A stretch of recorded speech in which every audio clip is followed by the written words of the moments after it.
অবৈধভাবে মজুতকৃত খাদ্য অধিদপ্তরের প্রায় ২৬,০০০ কেজি চাল ও প্রায় ১৬,০০০ কেজি আটা জব্দ করেছে যৌথ বাহিনী।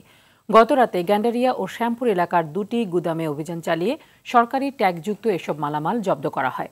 অবৈধ এসব খাদ্যপণ্য অধিদপ্তরের কিছু অসাধু কর্মকর্তার থেকে সংগ্রহ করে দেশের বিভিন্ন বাজারে সরবরাহ করছে একটি সিন্ডিকেট।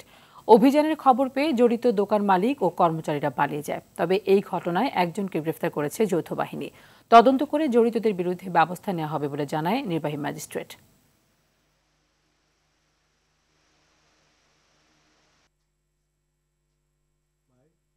৫২৬টা চালের বস্তা এবং হচ্ছে ৩১৬টা হচ্ছে আটার বস্তা। সেটা হচ্ছে যে ৫০ কেজিটি বেশি, ২২টা বস্তা হচ্ছে শুধুমাত্র ২৫ কেজি চালের, বাকি সবই ৫০ কেজি বস্তা।